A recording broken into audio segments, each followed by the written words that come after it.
할렐루야. 예, 오늘도 감사가 넘치시는 복된 하루 되시길 간절히 바랍니다.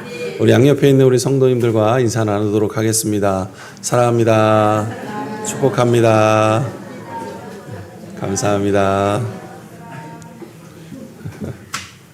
한 주간도 평안하셨나요? 네, 할렐루야. 주님 안에서 날마다 평강을 누리셨을 줄 믿습니다.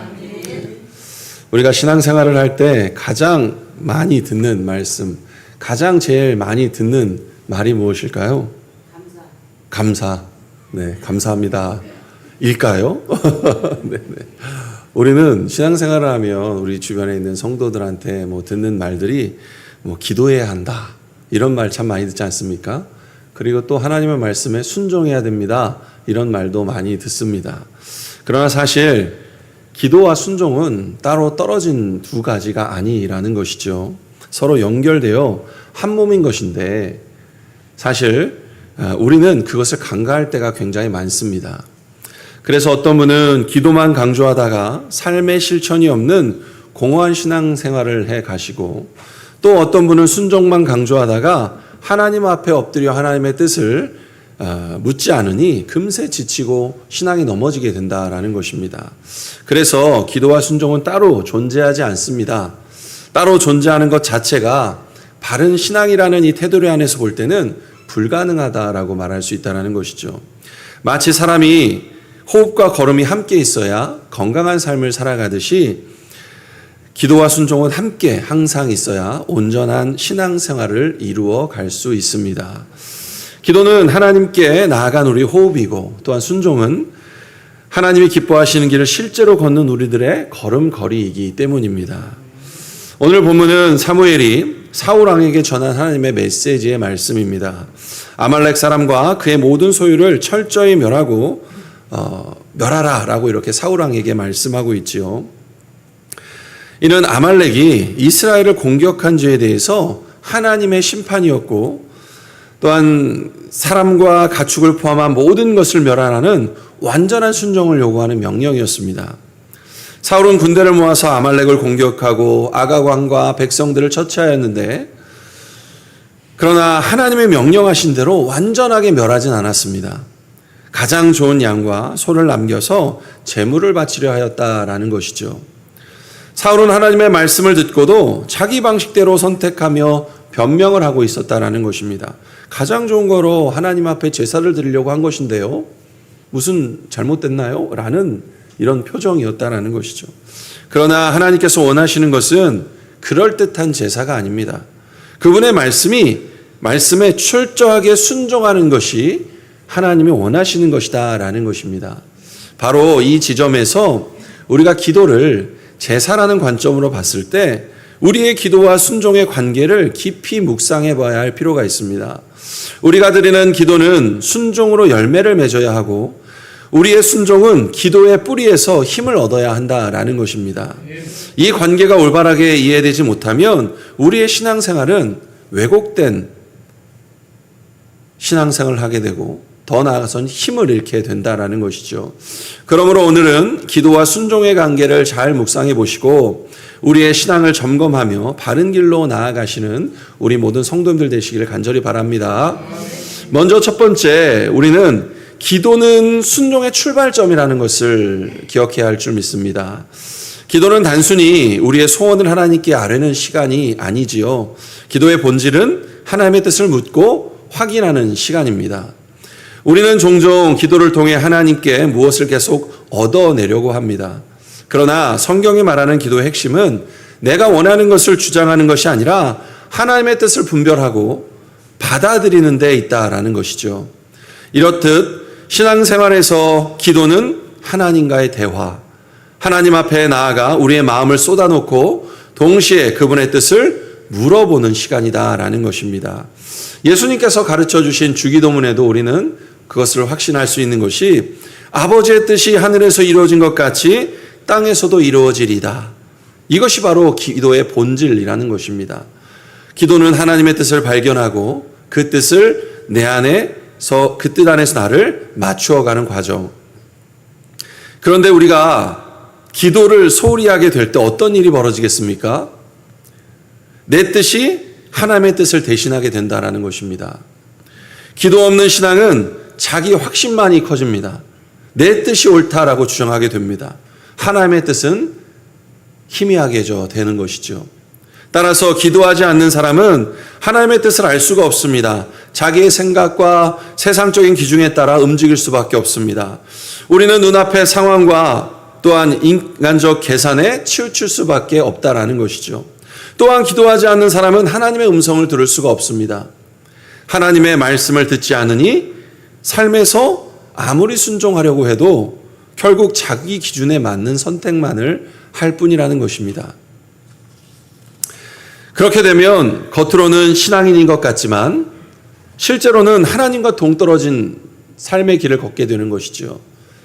그런데 기도하지 않으니까 그것을 깨달지 못한다라는 것입니다. 성경의 곳곳에서 기도의 중요성을 매우 강조합니다. 예수님은 사역을 시작하기 전에 광야에서 금식 기도하셨고 제자들을 세우기 전에도 밤새도록 기도하셨습니다. 예수님의 삶은 기도라는 이름으로 관철될 수 있다는 것입니다. 그렇다면 우리의 삶은 어떻습니까? 혹시 바쁜 삶 속에서 기도를 미루고 있지 않습니까? 혹은 기도를 형식적인 의무로만 여기고 있지 않습니까?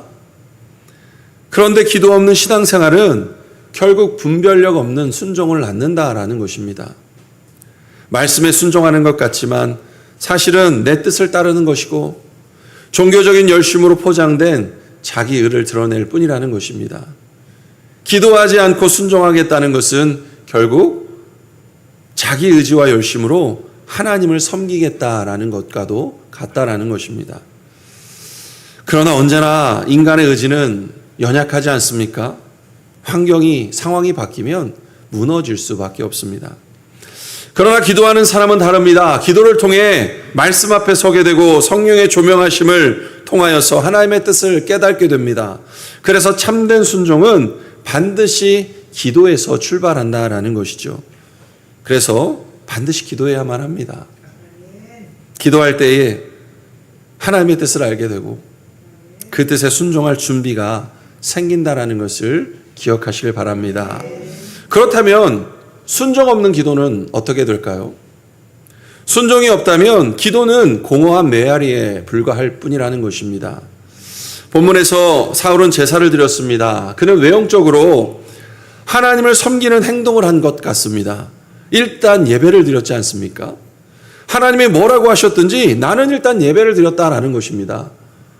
그러나 하나님이 원하시는 것은 제사가 아니라 그분의 명령에 대한 철저한 순종이라는 것이죠. 사무엘은 그에게 분명히 선언합니다. 순종이 제사보다 낫습니다. 이 말씀은 우리의 신앙에 날카로운 도전을 던져줍니다. 우리는 기도를 드리고 예배를 드리고 헌신도 하지만 정작 하나님 말씀에 순종하지 않는다면 그것은 공허한 종교 행위에 불과하다는 것입니다. 하나님은 제사의 형식보다 마음의 순종을 원하시기 때문입니다. 기도의 열심보다 그 기도가 삶으로 이어지는 것을 원하신다는 것입니다. 순종 없는 신앙은 아무리 화려한 외형을 갖추었더라도 결국에는 하나님 앞에 버림받을 수밖에 없기 때문이지요.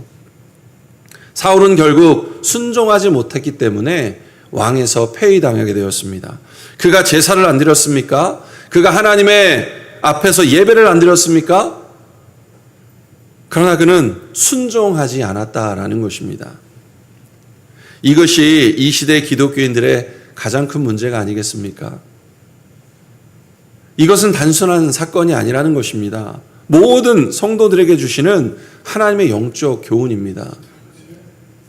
아무리 기도하고 아무리 예배하면 무엇합니까? 결국에는 자기 뜻대로 살아가는데 말입니다. 아무리 기도와 제사가 많다 하여도 순종이 없다면 하나님이 원하시는 신앙생활이 아니라는 것입니다. 기도 없는 신앙은 방향을 잃고 순종 없는 신앙은 공허합니다. 그렇다면 참된 신앙은 어디 있겠습니까? 그래서 기도와 순종은 둘이 아니라 하나라는 것입니다. 기도가 삶으로 이어지려면 기도가 필요하겠죠. 또한 기도를 하면 하나님의 뜻을 알기 때문에 순종하게 되는 것이라는 것입니다. 기도는 순종을 준비하게 하고 순종은 기도의 열매가 되어지게 하고 이 둘은 상호적으로 연결되어 있기 때문에 어느 하나가 빠지면 온전한 신앙이 될 수 없습니다. 따라서 기도와 순종은 함께 갈 때에만 힘을 발휘하고 온전한 신앙으로 서게 됨을 믿으시길 바랍니다. 실제로 그런 삶을 살아가신 분이 계시죠. 우리의 삶의 모범을 보여주신 분이 누구이십니까? 바로 예수 그리스도이시죠. 예수님의 삶은 기도와 순전의 완전한 조화였습니다. 예수님은 새벽마다 중요한 사역의 전환점마다 홀로 기도하셨습니다. 제자들을 세우기 전에도 밤새 기도했다라고 말씀하셨죠. 기도는 늘 예수님의 삶의 중심이었습니다. 그리고 예수님의 기도는 언제나 순종으로 이어졌는데 그 대표적인 것이 바로 겟세마네 상에서 기도였다라는 것입니다. 십자가라는 가장 큰 고통을 앞에 두고 예수님은 땀방울이 핏방울이 될 정도로 간절히 기도하셨습니다. 하나님, 이 잔을 내게서 피할 수 있으면 지나가게 하시옵소서. 그러나 그 기도의 결론이 무엇이었겠습니까? 내 뜻대로 하지 마시고 하나님의 뜻대로 하여 주시옵소서. 예수님은 그 기도를 순종으로 완성하셨다라는 것입니다. 예수님의 삶에서 우리는 기도와 순종이 결코 분리될 수 없음을 다시 확인하게 됩니다. 기도를 통해 하나님의 뜻을 분별하고 그 뜻에 온전히 순종하셨다. 이것이야말로 참된 신앙의 본이라는 것입니다. 우리도 예수님을 따라 기도와 순종이 함께하는 삶을 살아가시기를 간절히 바랍니다. 이 두 가지를 한번 정리해 보면 기도 없이 순종하라고 하는 것은 내 힘으로 하나님의 뜻을 이루려 하는 것과도 같습니다. 처음에는 결심을 할 수 있고 열심을 낼 수 있습니다. 그러나 시간이 지날수록 한계에 부딪히게 되죠. 왜냐하면 인간의 힘은 언제나 부족하기 때문입니다. 결국 기도 없는 순종은 율법적인 행위로 변질되고 사람을 지치게 만든다라는 것입니다. 반대로 순종 없는 기도는 어떻습니까? 아무리 많은 시간을 기도해도 하나님의 말씀을 듣고 따르지 않는다면 그 기도는 공허한 메어리에 불과할 뿐이라는 것이죠. 즉 입술로는 하나님을 찾지만 실제 삶에서는 하나님의 뜻을 거부한 모습이 되는 것이라는 것입니다. 기도 없는 순종은 힘이 없고 순종 없는 기도는 공허합니다. 그러므로 이 두 가지는 반드시 함께 가야 합니다. 기도로 하나님의 뜻을 구하고 순종으로 그 뜻을 살아갈 때 하나님께서 우리의 삶을 사용하십니다. 우리의 신앙은 단단히 서게 되고 하나님의 역사는 실제로 우리 가운데 나타나게 됨을 믿으시길 바랍니다. 그런데 하나 의문이 생깁니다. 실제적인 것입니다. 기도는 하나님의 뜻을 구하는 것인데 따라서 우리는 기도하며 하나님의 뜻을 알게 되면 순종해야 할 것인데 어떠한 문제에 대해서 어떤 것을 순종해야 될지 모를 때가 많다라는 것이죠. 지금 이 순간 나의 문제에 대해서 기도하는데 문제 해결도 중요하지만 하나님의 뜻을 구하고 하나님 그러면 이 상황 가운데 어떻게 해야 합니까? 라고 물어도 하나님의 뜻을 발견하지 못할 캄캄할 때가 많다는 것입니다. 그런데 하나님께서 무엇을 요구하는지 모르기 때문에 하나님의 뜻에 순종하기도 무엇을 해야 할지도 모르는 답답함을 가질 때가 참 많죠. 그럴 때 어떻게 해야 할까 고민을 많이 합니다. 어떤 응답이라도 주시면 그에 따라 하나님의 원하심을 따라 순종을 할 텐데 아무리 기도해도 문제 해결은 안 되고 어떻게 해야 할지 모르는 상황에서 우리는 어떻게 해야 할까? 이것이 아마 오랜 시간 기도의 응답을 받지 못하시는 분들의 고민이지 않을까 생각해 봅니다. 이럴 때 우리가 하는 것이 무엇이냐면 그때부터 때를 쓰기 시작합니다. 응답이 안 되고 뭘 해야 될지 모르고 하나님이 응답하시면 좋겠는데 꽉 막혀있는 답답한 심령을 갖고 있으면 그때부터 때를 씁니다. 당장 응답을 내놓으라고 하나님을 붙들고 때를 쓰기 시작합니다. 하나님께 부르짖습니다. 나는 급한데 왜 하나님은 가만히 계십니까? 응답이나 어떤 방법을 말씀해 주십시오. 사실 우리는 연약해서 때를 쓸 수밖에 없습니다. 어느 날 아이와 어떤 약속을 했습니다. 학교가 끝나고 나서 해야 할 숙제, 공부, 정리 이런 것들 다 잘하면, 이것을 일주일만 잘하면 내가 특별한 선물을 사주겠다. 물론 아이가 가장 원하는 선물을 사주려고 한 것이죠. 아이는 너무 좋아서 자기가 열심히 해보겠다라고 다짐을 합니다. 그런데 아이가 한 이틀 정도 됐을 때 그 시간에 그 일들을 다 못하고 빼먹은 것입니다. 물론 그것은 실수가 아니라 게을러서였습니다. 아이가 요구합니다. 아빠, 나 어떻게 해요? 나 선물 못 받는 거예요? 한 번만 봐주시면 안 돼요? 오늘 못한 거 내일까지 다 할게요. 저는 말했습니다. 일단 선물이 문제가 아니라 아빠하고 약속한 것 있으니까 일주일 한번 채워보라. 그리고 선물은 다음에 한번 얘기해보자. 아이가 계속해서 확답을 받으려 합니다. 그러면 선물 줄 거야? 응? 제발 선물 줘야 돼. 나 할 테니까 선물 준다고 약속해줘.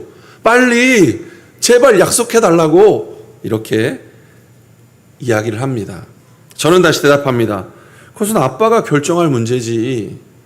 네가 해야 할 일이 뭐야? 일단 해봐. 열심히 해봐. 한 일주일 동안 해봐. 아이는 다시 시무룩해집니다. 그런데 사실 저는 그 아이가 약속을 지키지 못하였어도 선물을 줄 예정이었습니다. 단 실수하고 게을고 힘들어 한다 해도 그것을 완성해내기만 한다면, 약속을 잊지 않고 마지막까지 포기하지 않고 마무리를 한다면 실수할 수도 있고 게으를 수도 있지 않습니까? 사람이기 때문에, 어린 아이이기 때문에. 그래서 저는 선물을 주려 하였다라는 것입니다. 그런데 아이는 아빠의 의도를 모른 채 계속 선물을 줄 건지 안 줄 건지 대답해달라고 조르고 있었다라는 것이죠. 성도 여러분, 아무리 기도해도 문제가 해결이 안 되고 어떻게 해야 할지 모르는 상황에서 우리가 무엇을 순종해야 할 것인가, 즉 어떻게 해야 할 것인가의 의무를 갖게 됩니다. 그러나 우리가 먼저 기억해야 할 핵심은 순종한다는 것이 반드시 명확한 응답이나 해결책을 제시해 주는 것에 있는 것이 아니라는 것입니다. 즉 즉각적이고 무엇을 해야 할지 제시해 주는 것이 아닐 수도 있다라는 것이죠. 순종의 기준은 하나님과의 관계와 신뢰 속에 있다라는 것을 우리는 기억해야 될 줄 믿습니다. 그래서 응답이 없는 기도는 순종을 연습시키는 과정임을 기억하시길 바랍니다. 우리는 먼저 무엇을 순종할 수 있습니까?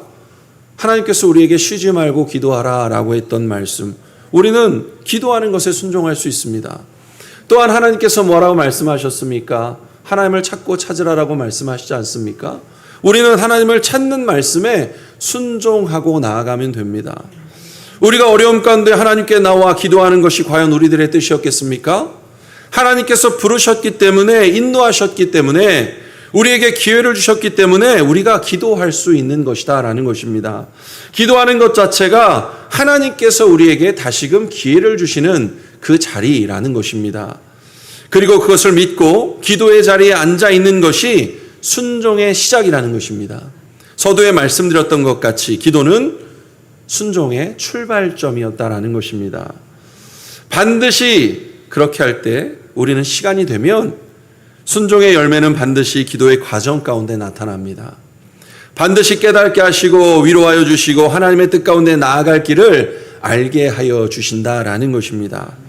비록 시간이 길어 흔들리고 외로울 수도 있지만 먼저 된 순종을 통해 우리는 하나님이 우리를 향해 계획하신 모든 일들을 경험하게 됩니다.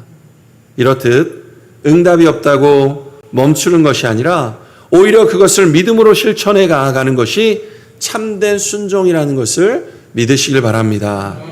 사랑하는 성도 여러분, 응답이 없는 기도 앞에서 순종할 수 있는 사람은 믿음으로 사는 사람입니다.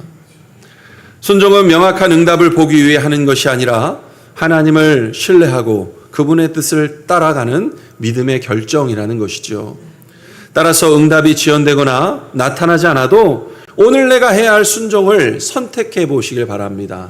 하나님이 평소에 나에게 어떤 은혜의 말씀을 주셨는지, 또한 우리가 어떤 상황에서도 어떤 말씀을 붙들고 살아가야 되는지, 기도의 자리에 어떻게 있어야 하는지, 오늘 내가 해야 할 순종을 한번 선택해 보시길 바랍니다.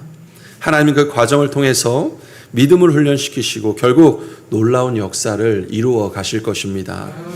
순종 없는 기도는 공허하고 기도 없는 순종은 힘이 없습니다. 반드시 기도를 통해 순종하시고 순종을 통해 기도의 열매를 맺으시길 바랍니다. 그러나 응답이 없어도 계속되는 기도의 순종은 하나님과 나 사이의 참된 교제를 완성시킨다라는 것을 믿으시고 오늘 어려운 환경일지라도 주님 앞에 무릎 꿇고 기도하는 참으로 축복된 우리들의 성도님들 되시기를 주님의 이름으로 축복합니다. 네, 기도하겠습니다.